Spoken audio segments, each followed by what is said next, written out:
Hey guys, decided I'd do a quick how-to video this morning.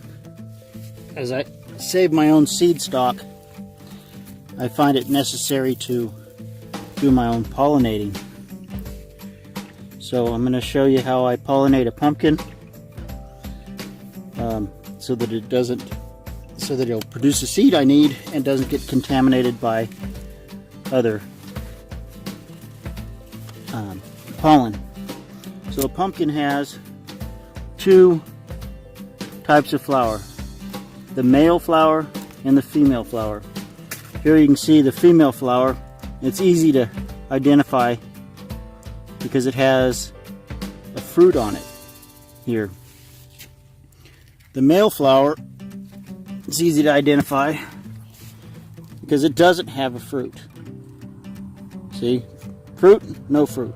So the male and female flower. So I'm going to quickly go through the process I'd use to pollinate my pumpkins.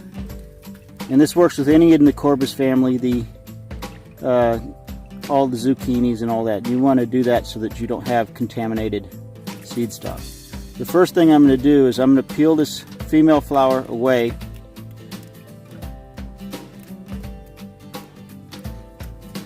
Exposing the ovaries in here, as you can see right there. And then I'm going to take a male flower, do the exact same thing, exposing the pollen. Let me see here. You want to do this early in the morning before the bees get flying, because if they beat you to it, you haven't accomplished anything. You really want to do this before the bees are flying and before it gets too warm in order to make sure that you get proper pollination. So do this early in the morning. So I'll just rub this pollen over all these female ovaries here. And that's it. That's all there is to it.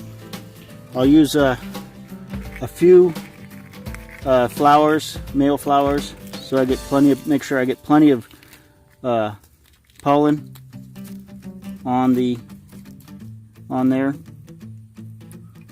from the varieties that I want, or variety that I want. And just really make sure you just get tons and tons of pollen. More pollen that's on here, the more seeds that you'll receive.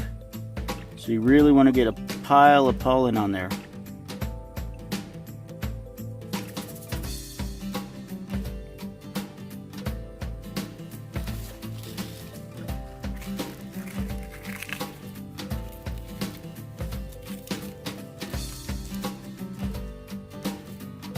You see all that pollen coming off of here. So make sure we get plenty on there. And don't over manhandle this because they will break right off.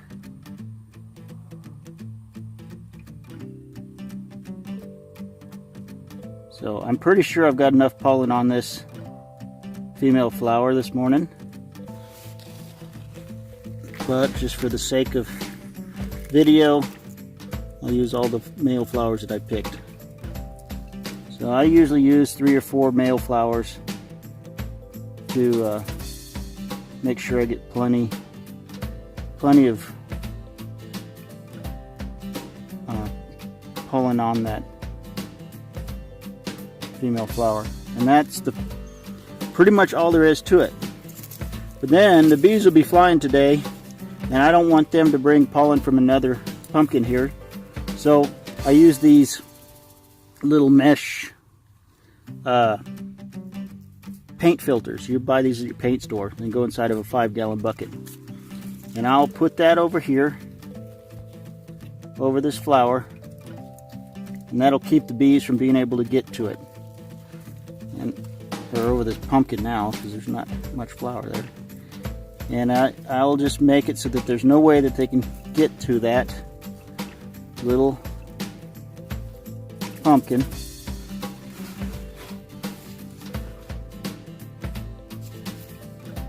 take a piece of string. I like to use these because you want it to be able to breathe still.